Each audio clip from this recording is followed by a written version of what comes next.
German Shepherd storms into a hospital, alone. On his back, a bleeding little girl.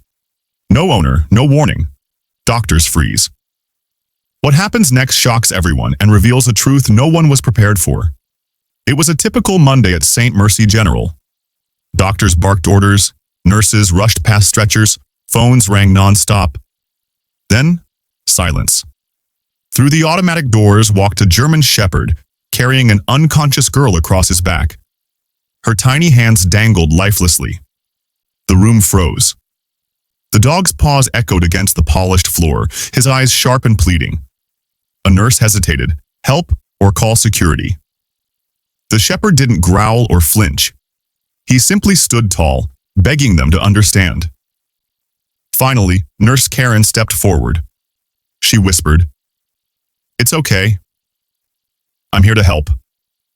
The dog stepped back just enough. Karen scooped the girl into her arms. "Pediatric emergency," she shouted, racing her toward the trauma bay. Doctors sprang to action. The shepherd followed, refusing to leave her side. Security tried to block him, but one look at his eyes told them. He belonged with her. Inside, doctors worked frantically. Her heartbeat was fading, her breathing shallow. "We're losing her," Dr. Simmons muttered. Outside the trauma room, the shepherd paced, nails clicking anxiously, whining at the doors. Finally, staff let him in. He sat by her bed, watching every wire, every breath, unmoving. Nurses whispered, "What bond could this dog share with her?"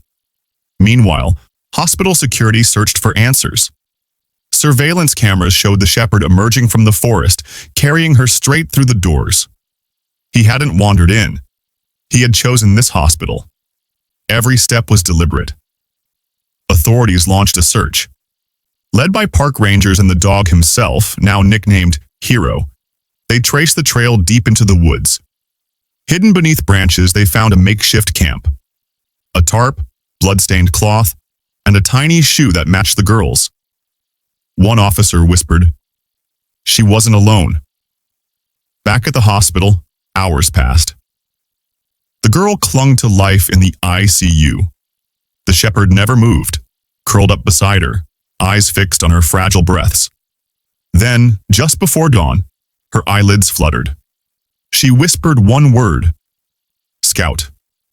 The shepherd perked up instantly, ears sharp, whining with joy.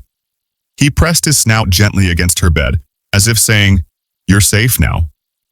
Nurses cried quietly. When she could finally speak, the truth emerged. A man, claiming to be her uncle, had taken her from home.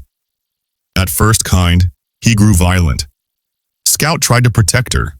When she was struck and collapsed, Scout carried her through miles of forest to the only place he knew could save her. Doctors confirmed it. Her injuries matched her story: fractured ribs, bruises, signs of exposure. If she had arrived 30 minutes later, one doctor admitted, we would have lost her.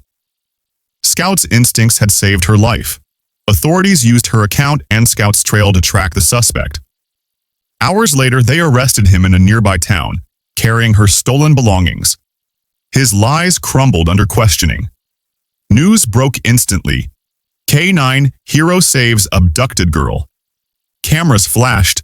Headlines spread worldwide. But Scout didn't care for fame. He stayed curled by her side, waiting for her next smile. With her parents still missing, Child Services placed the girl into foster care. But she had one condition: Scout comes with me. Officials hesitated, but no one could separate them after what they'd seen. Scout adjusted quickly, by her side at meals, sleeping by her bed every night. When the hospital honored him with a ceremony, the staff clapped as a red ribbon was draped over his neck. Scout didn't understand the cameras or the applause, but when the girl hugged him tightly, he stood tall and proud. Soon after, Scout was nominated for the National K9 Bravery Award. He wasn't a trained rescue dog. He was something more: proof of loyalty, courage, and love. And for the little girl, he wasn't just a hero. He was family.